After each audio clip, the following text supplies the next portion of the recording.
Here we are at the top of a new Word document.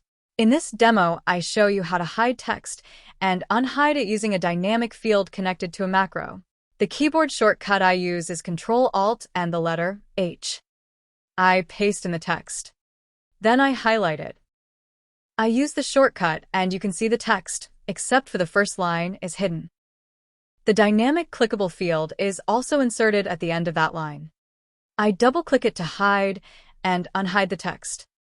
I unhide the text and add some more at the end. This extra text is not hidden.